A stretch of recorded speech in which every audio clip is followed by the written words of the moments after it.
Before we start the show, just a word from our sponsor, Undeniable Press. For all your screen printing needs, located in the Corktown district of Detroit, Michigan. If you ever need any t-shirts or any other little promo accessories, posters, or whatnot printed up for you, go to Undeniable Press. They're located, once again, in the Corktown district of Detroit, Michigan, and you can reach them at facebook.com/undeniablepressdetroit. And those same guys who do Undeniable Press also have a clothing line called 20 by 20 Apparel. It's very much wrestling themed, all sorts of nostalgic themes in regards to the history of wrestling.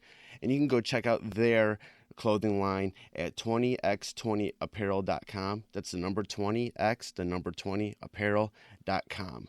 Now let's start the show. Fresh is the word. I'm Jim Duggan, got long wood for plenty hoes. I keep it fresher than fresh, but you already know. You suckers bummy, I'm money, I got a ton of flows. My weed loud like a motherfucking thunder roll. Your shit quiet like you ballin' on a budget though. We see your kicks and we laugh and yellin' what are those. You see me shining like a suit on puffy. You know my grindin' shit is too strong, buddy. That's why the dude call money. I be stuntin' like it's nothing at all. Cause it's nothing to me, it's probably something to y'all. Trying to smoke like me, then come and fuck with your dog. Got a closet full of kicks, you can't cop it them all. And I'm fresher than the freshest, you can tell it's in my essence. Bitch, you see the way I'm rapping, yes I do this shit to death. Until I'm running out of breath, or tell somebody cut a check. But either way you know it's fresh, and either way you know it's fresh. Fresh, we fresh. Fresh, goddammit, we fresh. Welcome to the Fresh is the Word podcast. I'm your host, Kelly K. Fresh Frazier. This is episode 81, and we have a great guest for you this week. Our guest is Sadie Dupuis of the band Speedy Ortiz. Recently, Speedy Ortiz released their third album, Twerp Verse, via Carpark Records. During our interview, we talk about how they scrapped the original plans for this third album in response to things going on in society. We talk about the struggles of being a self-employed musician, and then how Sadie and the band has been influenced by the world of comic books. So let's get into the interview with Sadie Dupuis of Speedy Ortiz. Yeah, cool. You guys are on tour right now. You're coming to Detroit on Sunday. You have a new album out called Twerp Verse. You know, how's been the response to the new album? I think it's been good so far. We're only a couple weeks after its release, so we've just been on tour, and but it seems like people are liking it. Certainly, like when I see emails from the label, they seem to think it's going well, so that makes me think that maybe it is. I read that the album that you originally intended to put out for the third album was much different than what Twerp Verse came to be. Why did that happen? Why did you scrap the original plans for the album? We just didn't want to put it out, or it just didn't seem like the right record anymore. We started it in 2014, and a lot had changed between then and the end of 2016, and it just no longer felt like it really fit with the kind of statements I wanted to be making in music anymore. During that time period, how did you change, or how did the world change in your eyes? I feel like everybody knows how the world changed, which is that just bigots are more visible than they were 2 years ago, 3 years ago. And I think, you know, for people who are already politically engaged, there's more to worry about and push back against than for people who maybe had the privilege to not be politically engaged. They're starting to care and put in effort in ways that, you know, perhaps they didn't 5 years ago. So,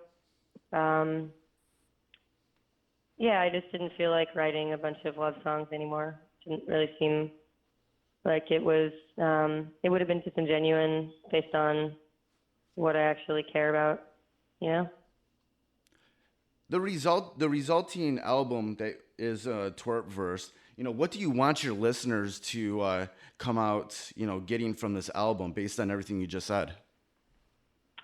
I think like the main hopes of the album are for people to be engaged and also to hold on to some optimism, because things have seemed really bleak the past year and a half. And one thing that can happen when things seem bleak is that you can just disengage and give up. And I think it's really important that we not give up, and that everyone's staying engaged and participating in their local elections and pushing, their local representatives and representatives at a higher level to actually represent the way that they want their, country run. How do you sort of, outside of just, making music, how do you sort of stay engaged in everything that's going on in society, in your locale, in the country, in the world? Sure. I mean, most certainly, voting is really crucial. And when I'm home, certainly, showing up at protests and actions and signing petitions and donating to the local charities that are important. I think those are all the things that any sort of engaged person should be doing. But as musicians, we've done a lot of fundraisers for different charities that we think are important, or doing it right, or other nonprofits. So certainly we try to reallocate resources in that way, and also to just the fact that everybody has social media, but some of us have a slightly larger platform than others, and I think it's important to use that platform to direct people towards the organizations and charities that are doing the right stuff. Is there any specific charities and nonprofits that come to mind that you're really engaged with, really like to support? I mean, certainly, I really like supporting local charities, and we've also done a number of fundraisers, in different cities that we're touring to. But ones that really stick out to me, anything involving prison abolition and reform. We really like the organization Black and Pink, which has a few different chapters throughout the country. We're also partnering with a couple of restaurants on this tour that are donating proceeds to different food justice organizations that are basically about making healthy food accessible to people who don't have the income. So yeah, really, there's so many great places, and it's a matter of doing your research and knowing what your community needs. But I would say that prison abolition and food justice, as well as accessible education, are ones that are pretty important to all of us. Right. With the world, so much craziness going out in the world these days, and with certain cities going through a quote-unquote revitalization, in which there's always a question about where the local culture is going to go at that time. How important is it for people to get engaged on a local level? I think it's really important, and I think also as cities develop, it's important for people to be cognizant of gentrification and who's being displaced, especially because so many, often when a cool art scene comes to a city, that comes hand in hand with gentrification. So I think it's so hard for me to talk about other cities' politics without knowing the particulars of which one you're describing. But I do think that there's a responsibility that comes with moving to, quote unquote, developing neighborhoods, because what are they developing from? There is culture, and there are people who are being displaced, and I think that's why it's really important to support. It depends on where you're moving to, but certainly supporting Black-owned businesses is really important to me. Supporting the people who've been in your neighborhood longer than you have is really, really important. And with the name of the album, Twerp Verse, I've seen you describe it, various times on the net in interviews. But just for this show, what exactly is a twerp verse? It was just something stupid I said that I thought sounded funny, honestly. I was saying it about something that was a Lil Wayne verse, but I guess I like that it sort of implies bratty speech, and I think that because of the nature of what the songs are about, I just told you, but also wanting it to have a sense of optimism. There's a lot of humor to the record, even though the subjects are tough, and Maybe sometimes that comes across as bratty, but I think that what's being said is still necessary. So that's kind of why we got to that title. Yeah, that's what I've always liked about you. There's always a little bit of a humor in your music. That you're still talking about real things, but there's a little bit of a humor to it, and I think that makes it a little bit more accessible, a little bit more fun to hear, even though you might be hearing about some real shit. Why was it's sugar pill. right? Why was it so important for you to sort of? Is that just your character coming out on the record? Why is it important to sort of present it that way?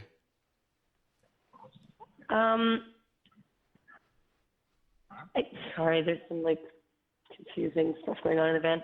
I think that's just my writing style and always has been. And I think part of that is being socialized to deflect when you're talking about stuff that might not always be easy for other people to swallow. Especially I think sometimes women are socialized to use humor or to sound appeasing when we're talking about things that matter. But also just it's for the same reason I said, I think sometimes when stuff looks super bleak, it can become easy to just disengage and to say oh, I need to self-care by watching SVU for 30 hours. So I think sometimes giving an important message with humor just makes it easier to connect to. And certainly for the same reason that John Oliver is super popular. Right.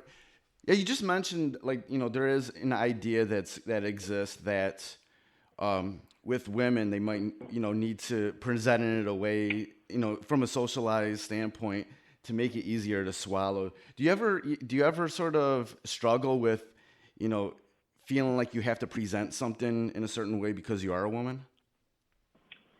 I feel like I push really hard to not slip into that kind of to undo the gendered upbringing. But there are certainly times that I think everybody slips into some of that stuff sometimes. And especially I think the song on the record, "You Hate the Title," is sort of about that in a way, about people who can acknowledge someone's message, but quibble with the tone or the way in which it was spoken. So that, yeah, I think that, your tone shouldn't be the determining factor in whether or not your message gets heard.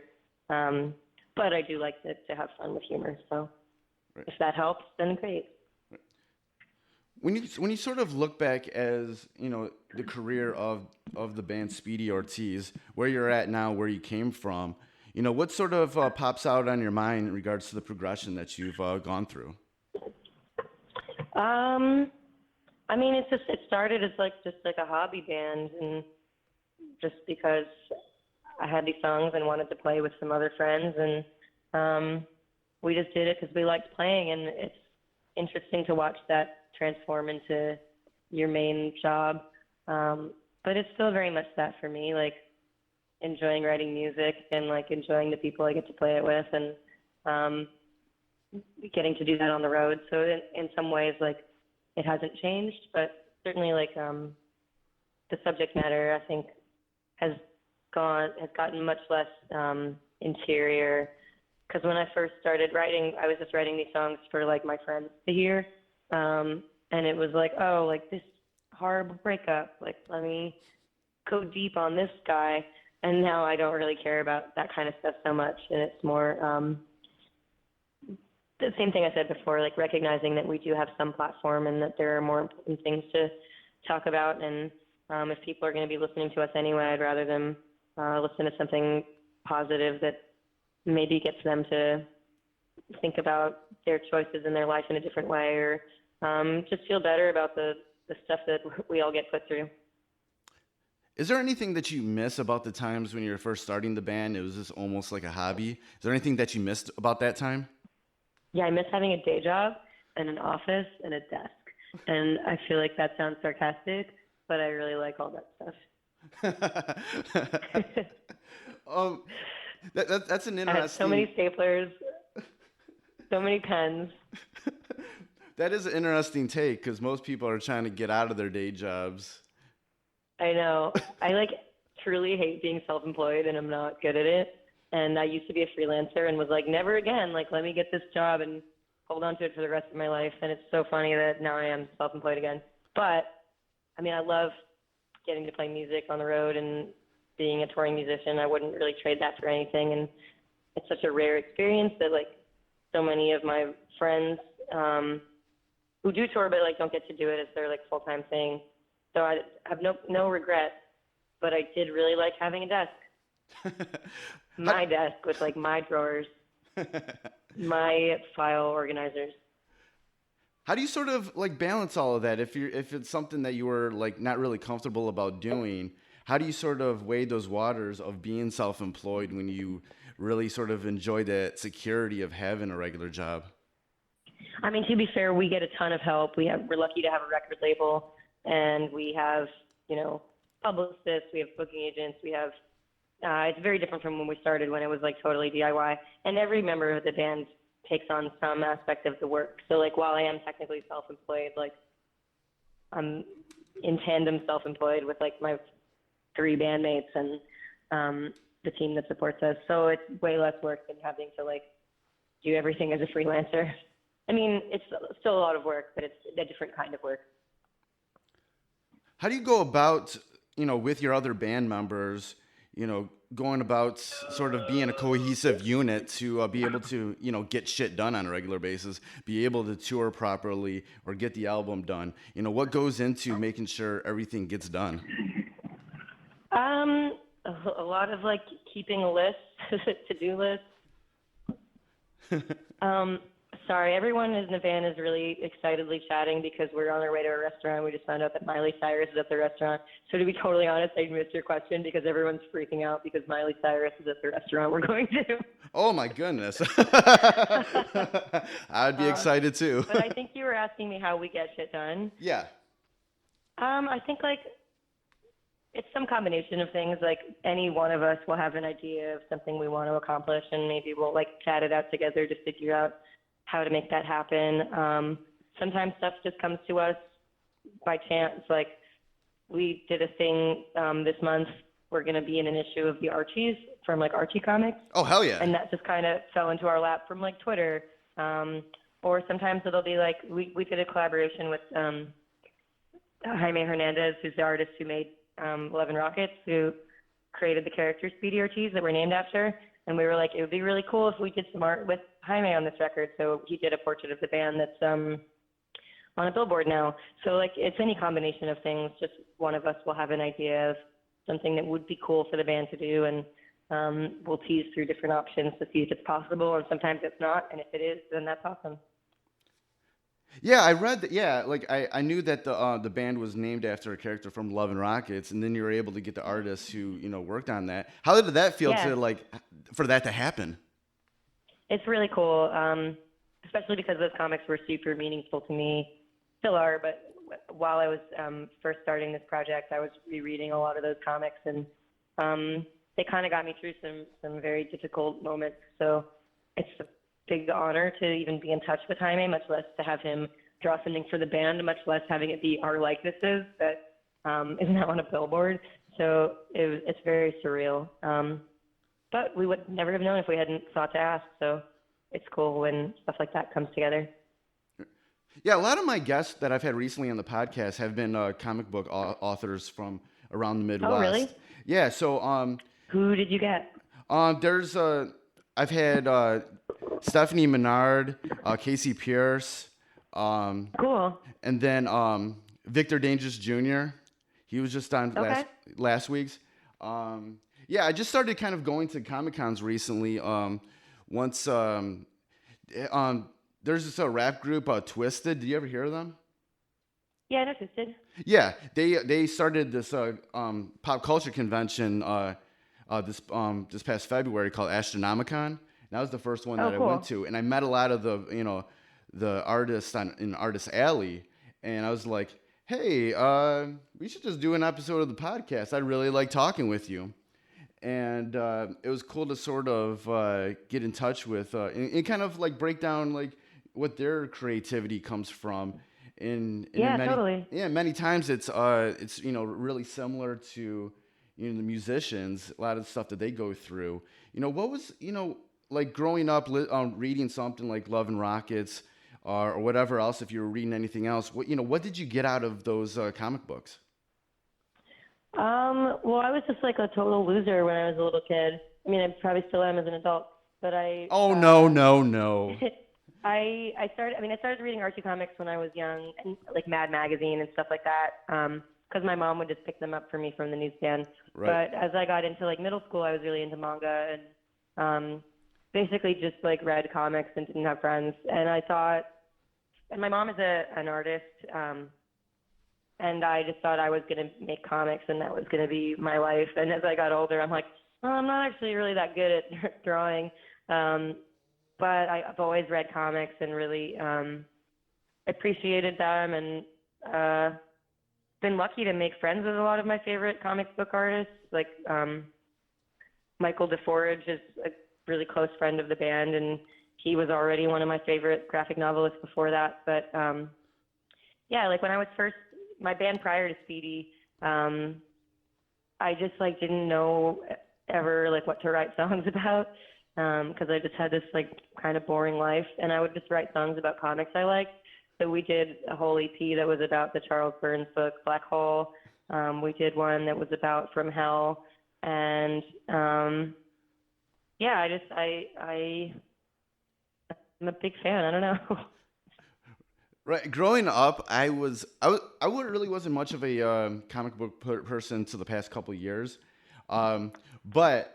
It's funny that you say Mad Magazine because I may have grown out of it by now, but when I was growing up, I looked just like Alfred E. Newman. Oh my God! Like, and did you get teased?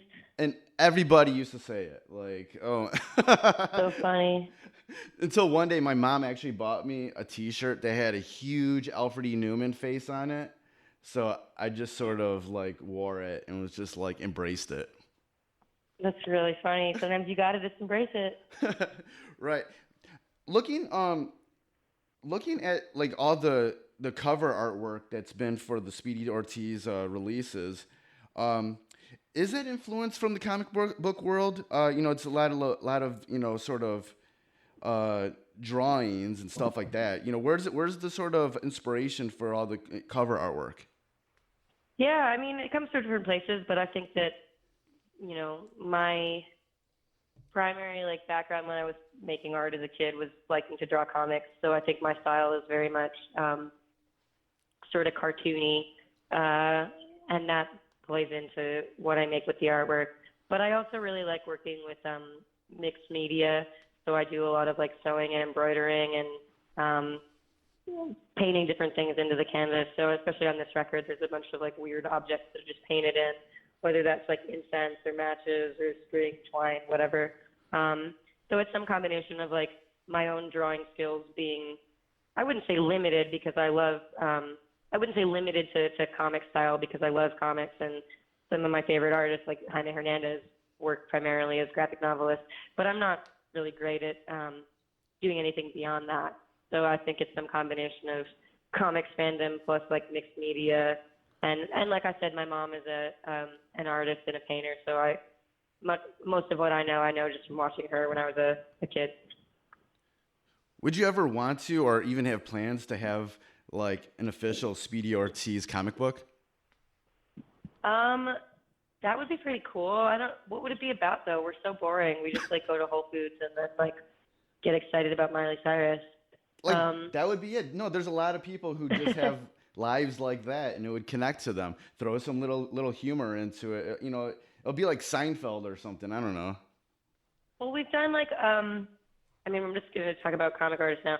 So Michael DeForge, who I mentioned before, did a comic for us on the last record because I was like, all press releases are so boring. Like, what if we just got Michael to make a weird fictional sci-fi comic instead of a press release? So he made one that was about Speedy Ortiz in the year like 2038 or something. And we have that. We sell that on like a tote bag, but it was a really cool piece he did.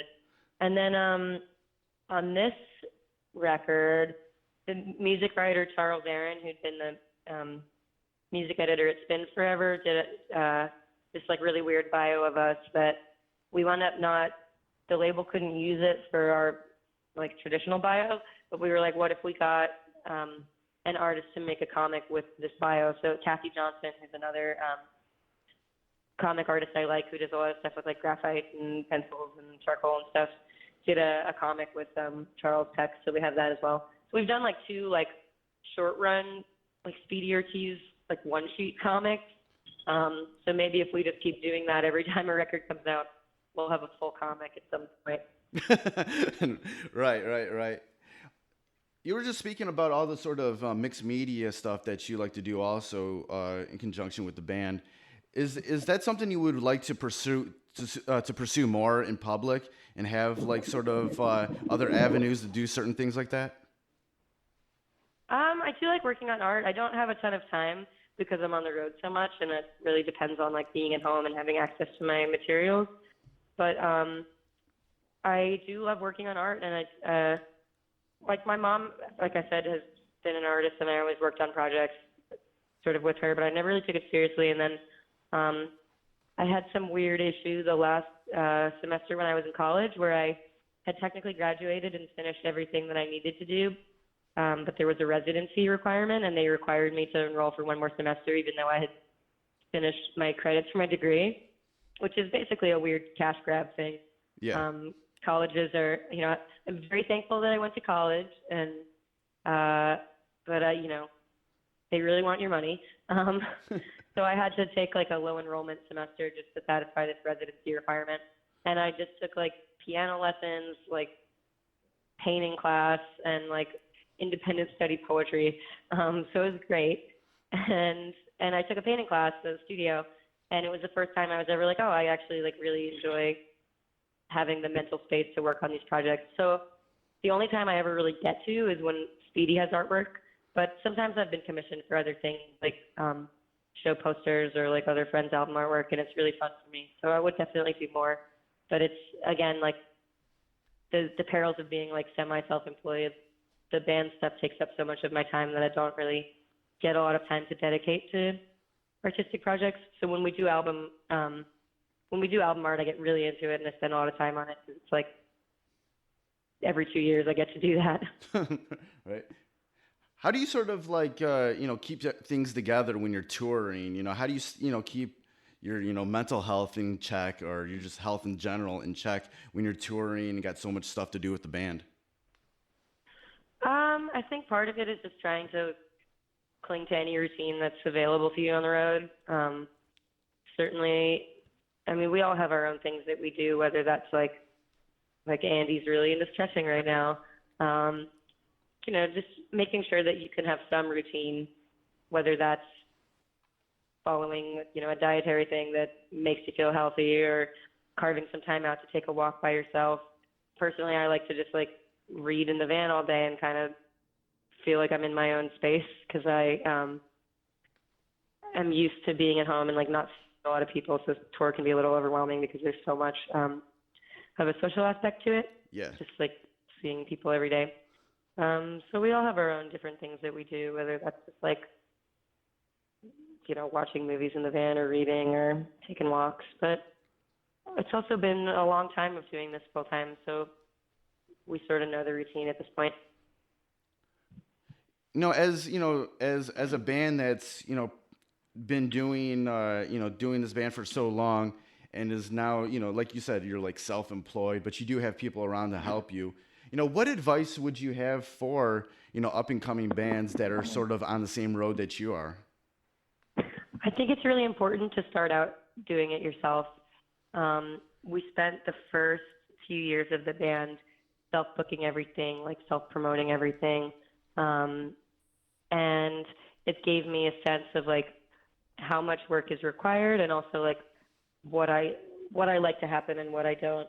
And I think, we also had, we did everything DIY for a few years. We had a manager for a couple years. We had a couple years without a manager. We have a manager again. And in the 2 years intervening, where basically I was the manager, I now have a sense of like what I like to happen and what I don't. And it allows me to, just be knowledgeable of what everyone's role is and whether I'm happy with what they're doing. And I think that sometimes it's really easy for a young band. Like when our first record came out, it would have been very easy to have a manager right then. but maybe we would have made decisions we didn't understand had that happened. And I think just being able to do some work in every arena of your job, whether that's like knowing how to book a show so that when you're booking agents to do it, you can know what you're happy with and what you're not happy with, or knowing what a press release should look like so that when publicist sends you one to approve, you can be like, I'm happy with this, or just even reading up on the different outlets that you're being pitched to so that you don't wind up collaborating with someone whose maybe values you don't agree with. I just think it's important to have some knowledge of your career, basically. So I'm a big proponent of, even if it grows outside of the realms of like being able to stay DIY, I think it's so important to start that way, just so you have a sense of what's going on. Because it's really easy for musicians to get screwed, honestly. What is it about your story and about the story of the band that if somebody who, not necessarily is familiar with your band or the type of music that you do would still be able to latch onto and learn from? I don't even think our story is very remarkable. We're just like, we're very privileged to have been able to like learn instruments and play in a band and like be able to tour. But I think like the thing that I'm proud of us for doing, not so much just like being in a band and touring, which isn't too hard, but I think we've been able to, the same stuff I said before, like pay a lot of it forward by either like doing different fundraisers, or we did a whole nonprofit tour and gave all the proceeds to an organization we believed in. And we've tried to be really conscientious about our hiring and like what bands we bring on tour. And I don't know, just working to like make music a little bit more inclusive, which it often isn't. So I think that that's something that regardless of someone's career, like whether they're in music or another field, I think it's really important to recognize the privileges you do have and use those to try to redistribute those so that your field can be more inclusive. Yeah. So even if you hate rock music, that's still something you should do in like your insurance job or whatever. Right.